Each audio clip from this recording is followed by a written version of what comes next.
July August গণ অভ্যুত্থানে বগুড়ার শহীদ পরিবারের স্বজনদের কান্না আজও থামেনি। প্রিয়জনদের দিনরাত কাটে চোখের পানিতে।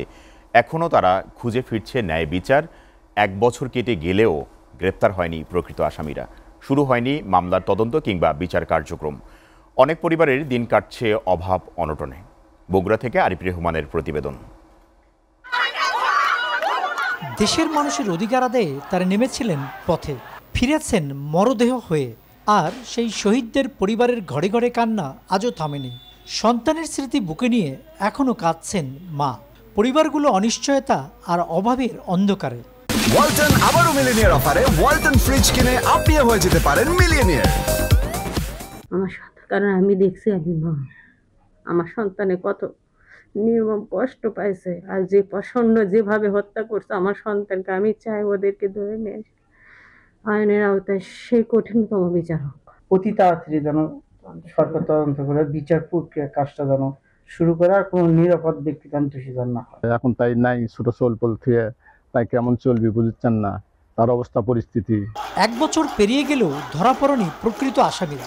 আবার গণহারে আসামির মামলাগুলো নিয়ে বাণিজ্যের অভিযোগ অনেকেরই। সরকারিভাবে শহীদ পরিবারকে সহায়তা দেয়া হলেও তা পর্যাপ্ত নয়।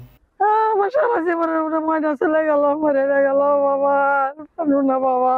আমার ভাই আদর করতে ডাকছে, অনেক ভালোবাসছে, আর ভালোবাসা ভাইয়ের পাইনি। আসামি গ্রহণ করছে, এই আসামি গ্রহণ দেওয়াটা ঠিক হয়নি।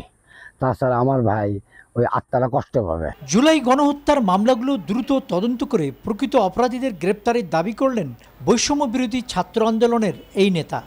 পরিপূর্ণ তদন্তের মাধ্যমে যারা প্রকৃত আসামি, আমি মনে করি যে তাদেরই শাস্তি হওয়া দরকার, তাদেরকেই শাস্তি আওতায় আনা দরকার। কেননা এই আন্দোলনের এখন পর্যন্ত আমরা দেখতে পাচ্ছি যে যারা আসামি করা হয়েছে এই আন্দোলনের কিন্তু মানে নিম্ন আদালতে কিন্তু জামিন দেওয়া হচ্ছে না, যারা এই আন্দোলনের সাথে জড়িত নয়, কিন্তু তারা পর্যন্ত এই আন্দোলন মানে এই মামলাগুলোর ভুক্তভোগী হচ্ছে। বগুড়ায় গণ আন্দোলনে নিহত হয়েছে 17 জন আর আহত শতাধিক।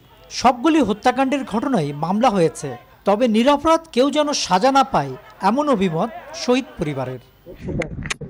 আরিফ রহমান, এসএটিভি, বগুড়া।